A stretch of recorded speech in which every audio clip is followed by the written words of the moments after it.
In this video, I'm going to show you a better place for you to put your money where it grows tax-free, it stays accessible, and you can let your money work for you in two places at once. And this is going to help you structure your money differently to give you more control, more liquidity, and long-term protection. Now, this is for you if you're 35 plus and maybe you run a business or you earn $110,000 or more. You may even pay more taxes than most people make in a year. And expenses and life keeps getting in the way of you making more progress. You may have money sitting in an account, a checkings, a savings, maybe even a 401k, or maybe you have it just sitting in a business account. And you may even have some investments, but nothing is really working together. You may be someone whose income changes every single month and you're not really sure what to do with your money when you have a big month. And a question you want to ask yourself is, if you stopped working for 6 months, would your family be able to maintain the same lifestyle? And if so, for how long? And if you're someone who is saving on a monthly basis, but you don't have any real strategy or you don't have any real structure,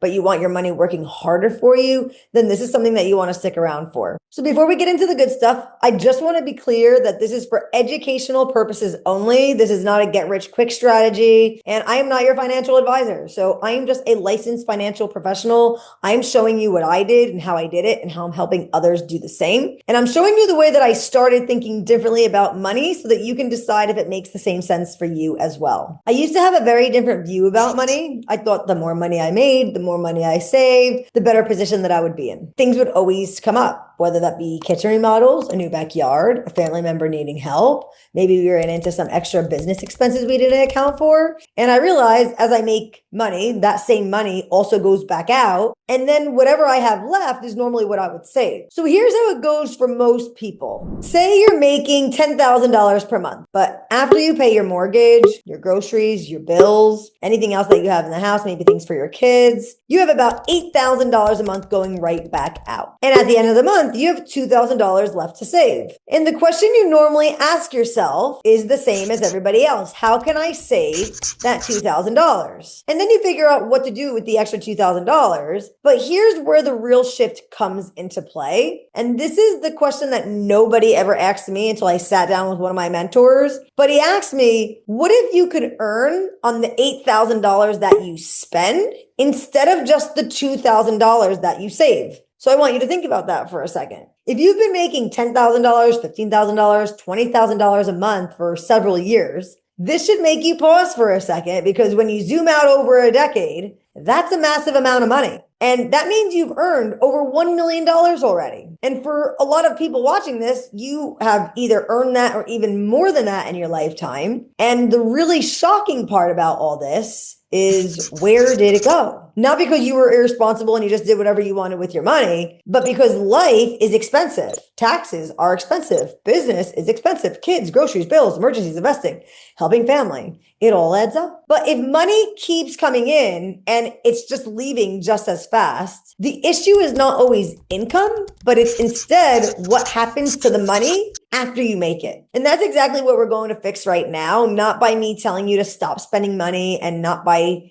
me shaming you for living your life, but we are going to talk about how we can reposition your money that you're already moving so it can work harder for you before, during, and even after you use it. In less than an hour, I'm going to show you exactly where your money should live and the 3 secrets that will keep your money growing even while you use it. Once you understand the mechanics, you'll never look at savings, debt, or life insurance the same way ever again. And at the end, I'm also going to show you what the next step looks like to make this 10 times easier for you to actually do this yourself. A little bit about me. I'm a wife, I'm a business owner, I'm a woman of God, and I've dedicated my life to helping people improve their lives in so many different areas, whether it be in health, whether it be in business, finances, faith, money, mindset, discipline. And it's eventually what has led me to make this pivot to helping people with financial strategies that help them protect and grow everything that they've been working so hard to build in the first place. And for me, this started because I had money sitting in an account, because I was always taught that saving money was good, but I was never really taught what to do when I had it. And when I got into insurance, I was naturally exploring a lot of different avenues. And then I watched a video that completely shifted the way I looked at life insurance, liquidity, saving money, and building wealth. I remember thinking to myself, as soon as I was watching it, how was I never taught this? And how is this the first time I'm hearing about this? And how can I do this for myself immediately? So I jumped on a Zoom call with one of my mentors, and that's when everything clicked. And he wrote this T chart on the screen. One side said savings, another side said 8%. And he said, Danae, let's say that you have $10,000 sitting somewhere earning 8%. That would be $800 in growth. And then in another box, he writes $10,000. And he says, everyone eventually has one of these, whether it be business expenses, taxes, a car repair, maybe even a vacation, an opportunity,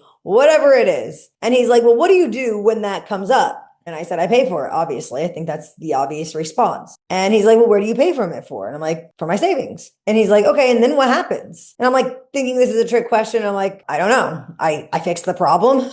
And he's like, yeah, you fixed the problem, but all your money is gone. And I'm like, yeah, that's normally how it works. And then he goes, well, how much did it cost you to spend that $10,000? And I said, nothing, because that's what you have to do. And that's when the entire conversation shifted, because he goes, are you sure about that? And then I felt silly because I'm like, I'm really not the best at math sometimes. Like, did I answer this wrong? I'm not really sure. And he then showed me what would happen if I didn't have to touch it. And he says, what if you left your $10,000 here and instead you borrow the same $10,000 from somebody at 5%? He goes, and then you can actually go on to save the same problem. All you have to do is pay the interest on this, which in this example, 5% $10,000 would be 500. He looks at me and he goes, and then what happens after that? And then obviously 800 minus 500. I could do this simple math. And I realize I have $300 left. And that's when he goes, well, Danae, now which would you rather do? Would you rather take $10,000 from your savings and go to zero? Or would you rather borrow that same $10,000 at 5% and make $300? And I sat there and I'm like, obviously, I'd rather make the $300. That's obvious. But I was also a little bit mind blown, also a little bit frustrated, because I literally couldn't stop thinking about all of the money that I did the opposite with. I spend money, it goes back to zero. I have to work to build it up again. I think of all the money that I spent in college, all the money that I spent on my student loans, and all the money that I made in the last 10 years. And I've made well over millions of dollars, but I didn't really have anything to show for it. I didn't have millions of dollars sitting in my bank account. And I never actually looked at my finances like this before. And I realized that the way that I was saving money and the way that I was spending money was all wrong. And that entire week, I was so eager because I was like, I need to do something about this ASAP. Because once I learn something and it makes sense, I'm like, I need to do this. But that's the moment that I realized that wealthy people do not actually just spend their money, but they actually use their assets and then they leverage them. And that's when I was like, I have to do this myself. And if you're watching this right now, you're probably asking yourself the same thing that I asked myself. And it's not what do I invest in, but it's where is a better place for me to put my money so that it actually can grow and I can actually use it without being taxed to death. And I don't have to wait till I'm 59 and a half to use it. I'm going to show you the 3 secrets that can keep your money growing and working for you in 2 places at once by simply doing what you're already doing, but putting it into a system that gives you control, creates a legacy, and provides protection for you and the family. So the first secret that we're going to review is buy, borrow, and repeat. This is exactly where you put your money so it grows while you use it. And then we're going to go into secret number 2, which is how you can become your own bank and how you can set that up so that you can control your money. And the last secret is number 3, and that's instant legacy. So you can be worth more than you could ever save in your lifetime. So the first secret is buy, borrow, repeat. This is the model that wealthy people have been using for decades. And instead of constantly selling assets or draining cash, they actually acquire assets, they borrow against them, and then they repeat that process over and over again. And there's a quote in a book that I read. It's called Becoming Your Own Banker. And it says that we can either borrow our money from a bank and pay interest, or we can use our own cash and give up the interest we could have earned by investing. And I read that a few times, and I realized that it came down to us doing 2 things with our money. We can either spend it or we can save it. And most people think that you have to choose between the 2, between saving your money and watching it grow or spending it and it's gone forever. And I realized what this quote was saying is that you're going to have to pay a cost either way. Either you borrow the money and pay the interest, or you use your own money and you give up the interest and the growth that you would have earned. And then the question becomes, well, what if you didn't have to choose? Because recently I was having a conversation with a family member who was buying another property, but they needed the time of everything to work out perfectly in regards to having access to their cash. And if one place doesn't sell in time, then they need to use their other money to pay for the house in the meantime. But the problem was that they didn't have the money. It was that they didn't have access to their money. So what they thought was the smart thing to do actually ended up hurting them in the long run because their money was locked up in stocks and 401ks and investments that cost them a lot of money to touch that money in the first place, because there was a lot of fees and taxes that they would have to pay to touch their money that they've been investing for the last decade or even decades. So it's frustrating to know that you can follow all the right advice and do what you thought was right, but at the end, you realize you have to pay taxes and fees to access your own money. And it's like trying to access a prison cell, and you need all of these approvals. And sometimes the cost of all that doesn't even make sense to use all of your hard-earned money that you've been saving. And that's when I started studying the wealthy people and realizing what they actually do with their money. And I know it's definitely not this. It's definitely not all of the things that we were taught to do with our money. It's not locking our money away and keeping it in an account and not even being able to touch it till like 59 and a half. And then when we are ready to use the money, well, here's all the fees and penalties that comes along with using it. That doesn't sound like freedom. That sounds like prison. So let's talk about Elon Musk. We all know that he bought Twitter for $44 billion, but he didn't just have $44 billion in liquid. Elon actually took his Tesla stock and he borrowed against it, and he used that borrowed money, and he was paying interest on the borrowed money to buy a brand asset, which is essentially a brand new country, right? So on top of that, he didn't pay money in taxes to do this, because it was borrowed money, and it was borrowed money as an income. So what he did is he leveraged one asset tax-free, bought another asset with that money. So he still has Tesla stock, he has the cash, and he has Twitter, all working for him at the same time. Wealthy people often borrow against assets they already own, because borrowing against an asset can give them access to capital without having to sell the asset and without having to trigger taxes. So the point is not to really copy Elon, but the point is to understand the principle, and that's assets create leverage. And the model is simple. It's buy, borrow, and repay. Buy or build an asset, borrow against the asset, use that capital strategically, and then repeat the process. And this is how money starts working in more than one place at once. And step one is you buy the asset. That could be real estate, that could be stocks, that can be cash flowing businesses or properly structured cash value life insurance. The key is that your money is not just sitting there dying in an account. It's positioned in something that can create value. And step two is borrowing against the asset. Instead of liquidating the asset, you use the asset as collateral. And in this slide, you'll notice that the policy cash value is the policy holder's asset, and the insurance company becomes the lender. And then you access that capital, but your underlying asset can still continue doing its job. And step three is just repeating that process over and over. You fund the asset, you borrow against it when needed, you use the capital, and then you repeat it and you keep building. This is not about just one transaction. It's about creating a repeatable money system that you can always use for opportunities, for real estate, for investments, for business, for vacation, whatever you want to use it for. And there are some assets that you may already have done this with, like a 401k. A 401k can be useful, but it's not really built for you to have any sort of control.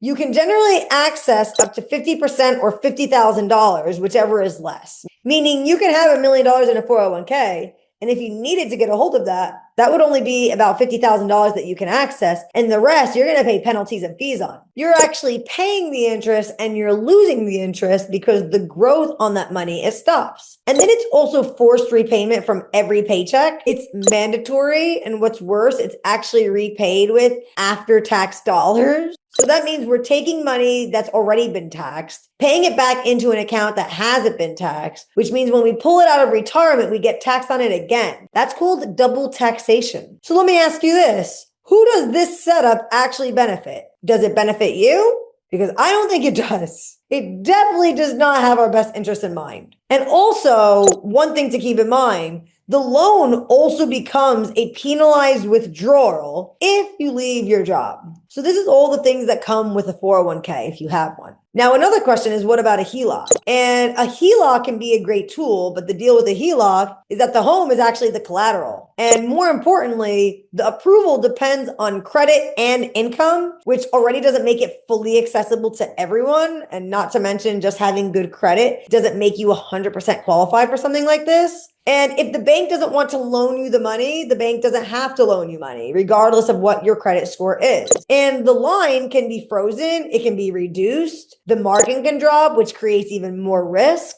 And if you miss payments, then you could actually lose your house altogether. So, I mean, HELOCs are really great until they're not. So what about properly structured cash value life insurance? Now, I'm going to show you why this is different and why it's unique, because there's no income and there's no credit checks. And the lines can't be frozen and they also can't be reduced.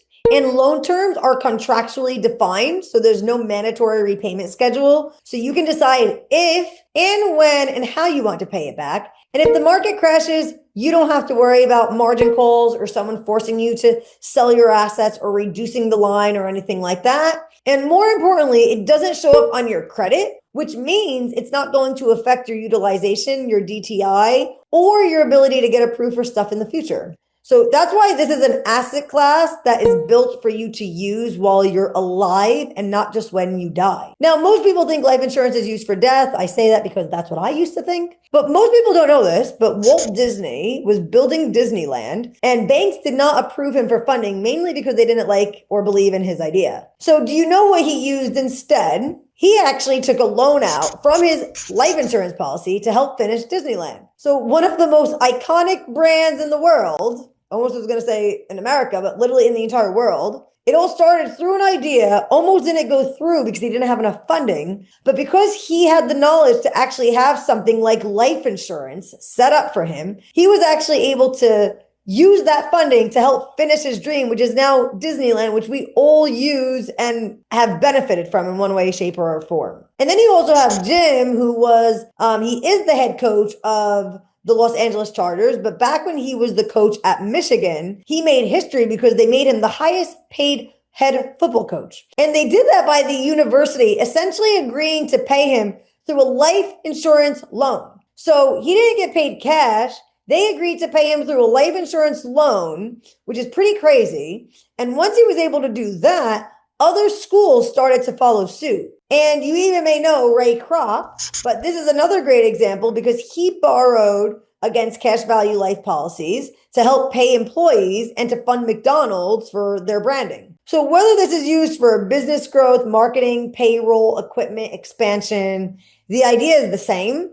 When the capital is available, the opportunity becomes easier to act upon. And once I started seeing all these examples, it was really hard for me to unsee it because you have business owners, investors, banks, institutions. They were using life insurance very differently than the average person. So that made me start asking, if this is only for the death benefit, why are so many wealthy people using it while they're alive? If life insurance was dying, then why are $1 billion institutions using it to transfer wealth? Because if you look at this list right here, you have Wells Fargo, who has about $18 billion in life insurance on their balance sheet. You have JP Morgan, you have Chase, almost $13 billion. You have PNC Bank, which is around $12 billion. I'm sure you can probably even find your bank on this list. So if life insurance was only used for the death benefit and not for building wealth, then why do banks have trillions of dollars in it? So when I saw the banks doing it and all the other examples that I showed you, I said, it's time for me to do the same. So I set a policy up for myself, my husband, and then I started telling everyone else about it. Not something that was just thrown together, but a properly structured, designed policy that was focused on cash value, focused on access and long-term protection. So secret number one is to buy, borrow, and repeat. You want to buy or build the asset, you want to borrow against them, and then you want to repeat that process. Now the question after that is, how do you set this up the right way so that the strategy actually works? And that's what brings us to secret number two, and that's how to become your own bank. This is where we talk about the actual structure because not all life insurance works this way. Not every policy is designed correctly. Most people think of one thing, and that's this stuff right here, which is called term insurance, which is the cheap stuff, which is about 99% of policies out there. But I want you to look at this as like renting an apartment, meaning all you do is pay, and it builds nothing. It builds no equity, no wealth, no cash value. You get absolutely nothing back. You can't use it while you're alive. You can't sell it. It expires. And more importantly, 99% of term policies will never pay out. because most people outlive them. When I learned about this type of insurance, I realized this made zero sense. And then you have the upgrade, which is cash value life insurance. And this is what the wealthy people actually use, like the Walt Disneys, the universities, the bankers, the celebrities. You don't need to have millions of dollars to use this, even though that's what they all use. And the reason why they use it is because it's like owning a home. It's an asset. So when you pay into it, your premium builds and it builds equity. So this is your cash value that you have access to day one. You can use it while you're alive. You can use it however and whenever you want. And the money still grows while you use it. So you can actually sell it and there's no expiration date on it. It is yours for life. And this is what this actually looks like. What we're looking at is a client of mine. He's a 40-year-old male and he's putting in $50,000 a year. And watch what happens year one. He puts in $50,000 and has almost $46,000 that he can access from his account immediately. He borrows against it. He takes about $25,000 out the next year, and there's still money left over for him to access and use, while this same money that he borrowed out is still going to grow in his policy as if he never touched it. And he's also covered day one. So God forbid anything were to happen to him, his family is going to be protected, and he'll have about $770,000 in protection day one, while he also has access to use all of his money that's in his policy day one.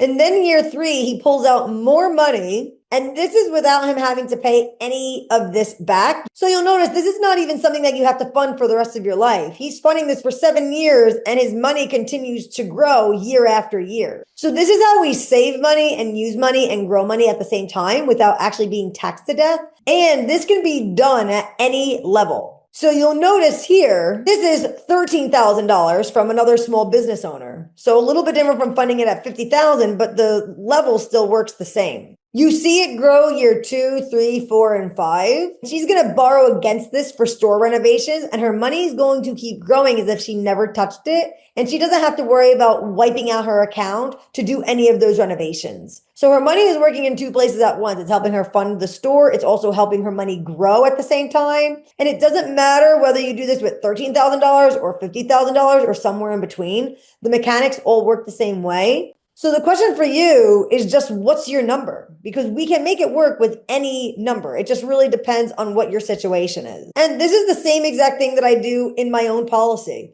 I'm funding it with $41,000. I'm taking loans out each year to invest in other businesses, specifically real estate for us, and then other business expenses that may come up. So this is another statement.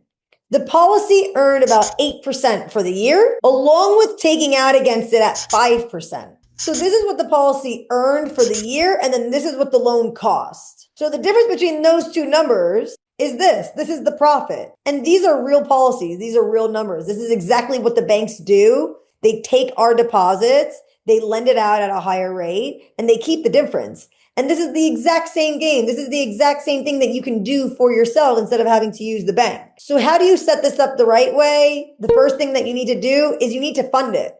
And you need to choose your number. How much do you want to put in your private bank every single month or every year? It could be $500 a month, $5,000 a month. It could be one lump sum. You can pay into it monthly, quarterly, or yearly. You have a lot of flexibility in this and how much you actually choose to fund it. This is not a magic number. There is only one number, and that's your number. The amount that you choose determines how big your policy is, how big you can grow it, and how much you can borrow from it.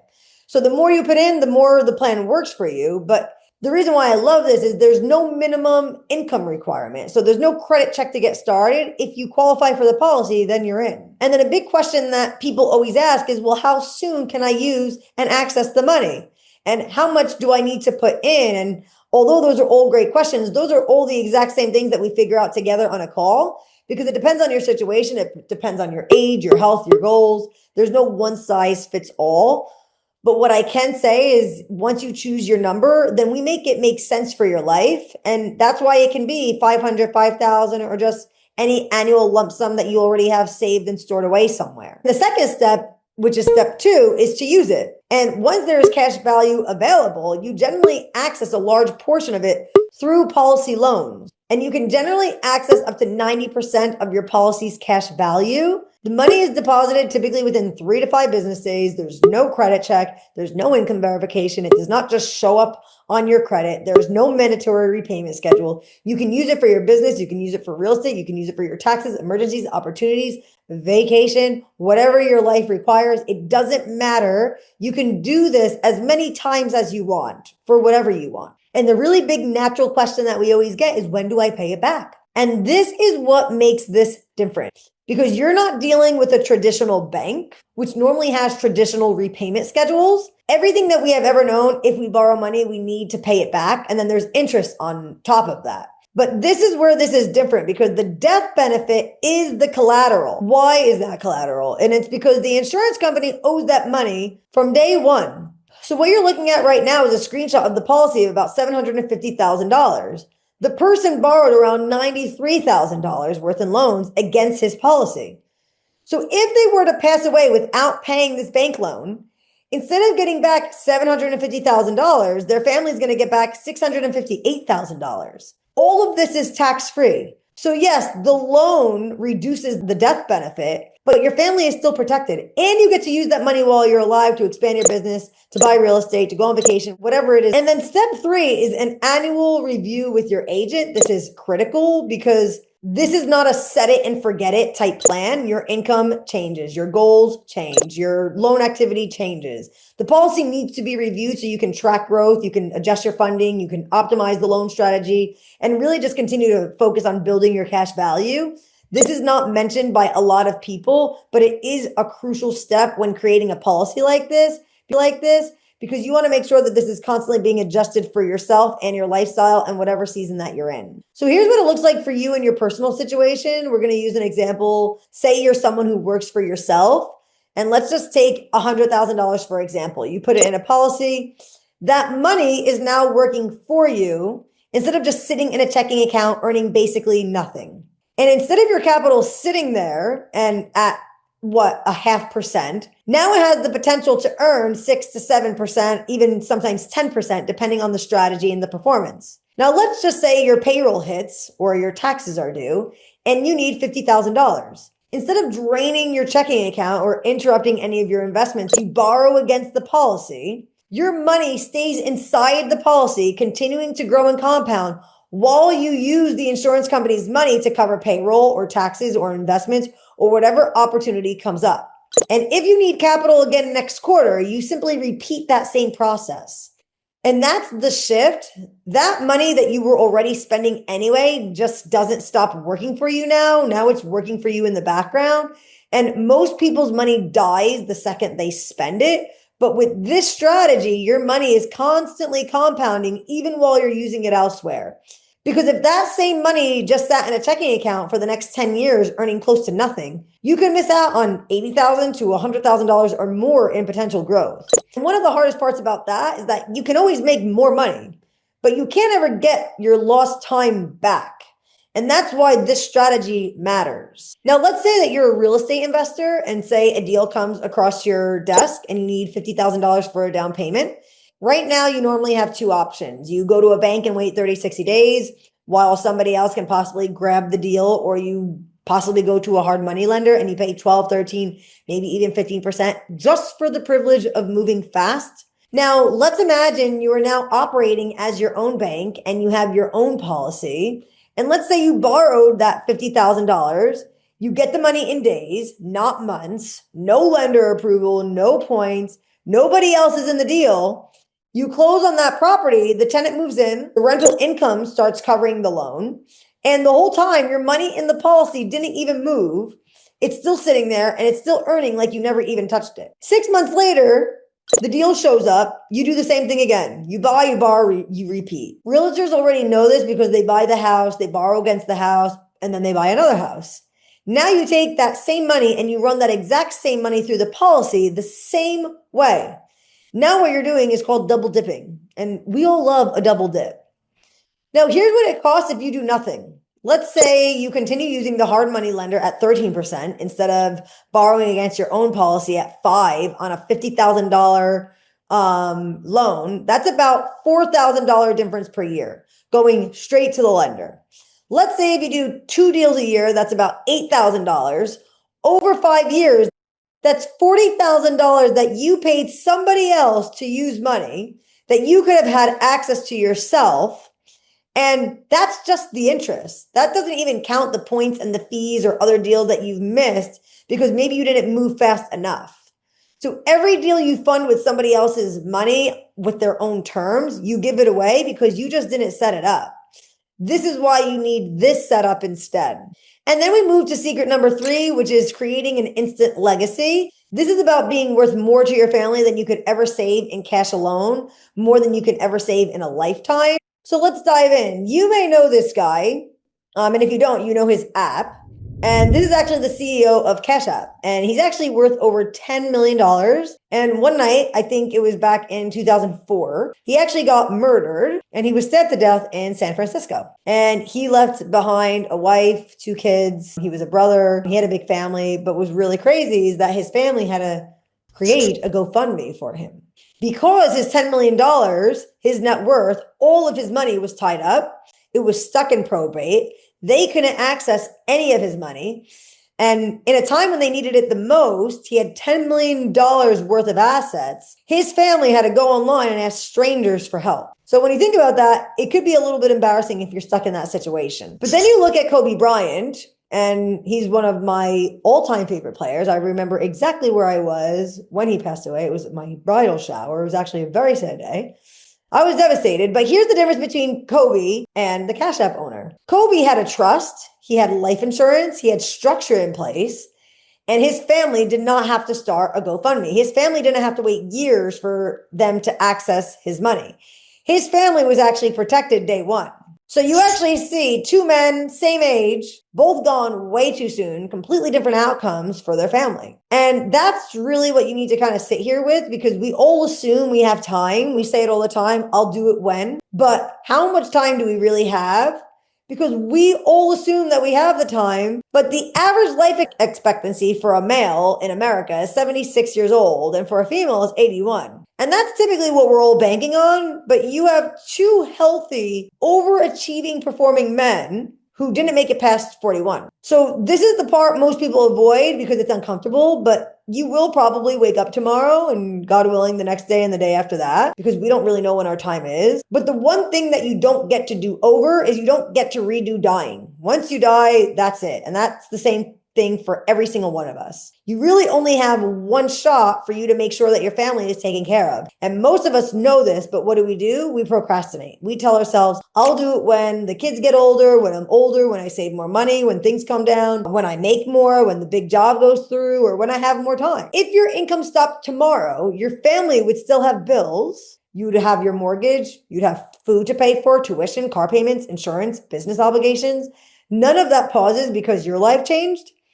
So protection creates a lot of breathing room for your family when they need it the most. And when something happens, what do? Do you take it from a 401k and get penalized? Do you take it from equity in the house? Or even worse, do you have to end up selling the house? These are all unfortunate circumstances that a lot of people have to go through and make decisions on. And sometimes they do it when it's too late. And here's the part that will keep you up at night if you don't make a decision. Because let's just say you're 45 years old right now and you're making $100,000 a year. And I know a lot of you watching this may even make well over $100,000 a year. But what that means is your family needs at least 31 years of income today in order to keep everything the same. So that's $3.1 million just to keep the things the way they are right now. Not an upgrade, not to get ahead, not to buy some fancy cars or vacations, but just to survive. They need $3.1 million. And you know what's even worse than that is most families, what they have liquid right now is like maybe $10,000, maybe 40 or 50 if they're lucky in some cases. So the question is, how much do you have saved right now? Not locked up, not tied in your business, not tucked away in 401k or in real estate, but actual cash that you or your spouse can use literally next week if you needed to. And for those making more than 100K, maybe making 200K, 300K plus, your gap is like 6 million to 9 million. And these numbers can't just be made up that quickly when something happens. This is about your family and the people you love, keeping their house and keeping their lights on and having food on their table and not making your family create a GoFundMe with your name on it, because I'm sure you could agree that's probably going to be a little bit embarrassing if you have to do that. So this is something that you have to think about now and not wait. So here's why we need to follow these 2 steps for our instant legacy framework. These 2 simple steps will help you create a legacy worth more than you could ever save in your lifetime, even if you never live to see it. And it just comes down to these 2 steps. So step 1 is you want to create the leverage. And this is what I've been showing you through this video. It's having a better place to save your money where you can grow it and you can use it without getting taxed to death. But more importantly, the moment you set this up, your money is also protected, but your family is also protected day one. So even if something happens tomorrow, you're protected immediately. No waiting, no probate, nothing. Life insurance is the only asset that gives you this opportunity. And step 2 is controlling how the legacy is used. And this is controlling the transfer. It's about leaving the structure. And this is really the biggest difference between Kobe Bryant and Bob Lee. Bob Lee has $10 million where their family can't touch it because there was no trust, there was no structure in place. So when I say control the transfer, what I mean is who gets the money and how do they get it and when do they get it? And we want to make sure this actually happens the way that you want it. And this is about ownership and the beneficiaries. And if it makes sense for your situation, then putting a trust in place is obviously a good route as well. Because without a trust, your money can end up in probate, and that process can take several years. So this is more simple than you think. You don't need to be rich to do this. You don't need to be an expert, and you don't need perfect timing. All you need is the right model, the right structure, and the right team to help you do this. And that's it. That is the 2-step instant legacy framework. All you got to do is create the leverage against the protection from day one. And then control the transfer, because most people never do this. They think they have time. They think they'll figure it out later, but then they don't. But because you're here, that means you're different. And especially because you made it all the way to the end, the question is, what are you going to do with the information? And now that you know the 3 secrets, you know how all of this works. You made it all the way to the end to see it. Now you understand how you can position your money so it can continue to grow while staying accessible. And you understand how to create more control over your money instead of constantly draining your savings every single time an expense or opportunity comes up. And you understand how this strategy can help you build long-term wealth while also protecting your family and creating a legacy. So the next step is simple. If this resonated with you, I want to invite you to schedule a free consultation. On that call, we'll review your income, your savings, your business, your investment goals, whether this strategy actually makes sense for your situation. It's not a one-size-fits-all approach. It does have to be structured correctly, and it needs to be structured around your goals. But once you schedule, I'm also going to send you a real example of an actual business owner who implemented this exact strategy for himself. And this is good for business owners and really just anyone who is looking to structure their money better, like we discussed in this video. So if you're someone who wants more control, maybe you want more flexibility, you want your money working harder for you instead of just sitting idle, then you can click the link below, schedule a call, and I look forward to meeting with you.